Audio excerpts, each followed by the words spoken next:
deep into the fifth episode of The Captain, ESPN's new docuseries acknowledges the difficulty of cracking its chosen subject.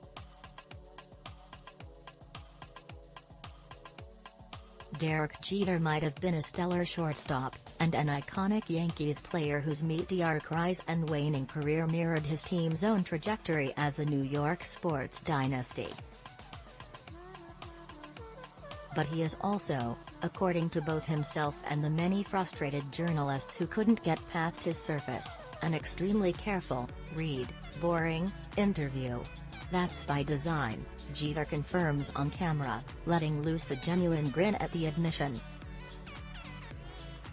He even goes on to say that there are things I still won't talk about here, now, for the supposedly in-depth docuseries about his own life, which premieres July 18 after the Home Run Derby and will run 7 episodes in total.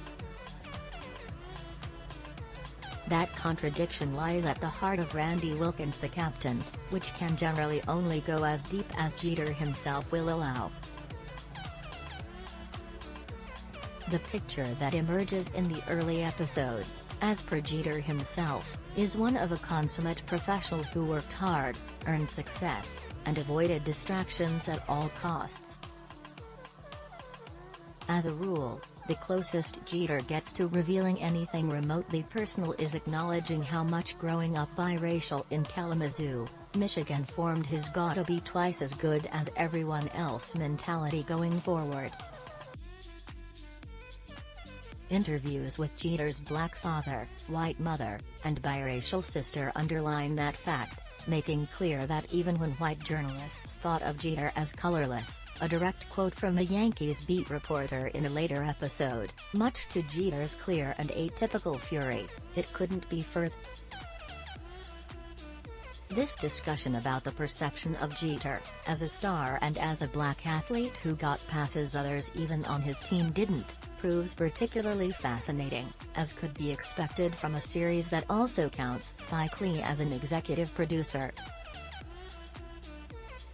It just comes several episodes into the series' examination of what made Jeter such a phenomenon, which feels far too late even if it's by design, to keep casual ESPN fans engaged when they otherwise might have changed the channel at the first mention of race.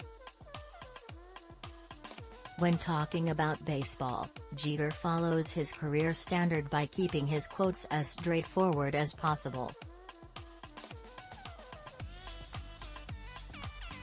The difference between him and someone like Alex Rodriguez, his more bombastic rival-turned-teammate, couldn't be starker than in juxtaposed remembrances of grievances past, as Rodriguez throws up his hands about putting his foot in his mouth while Jeter sits through a tight smile.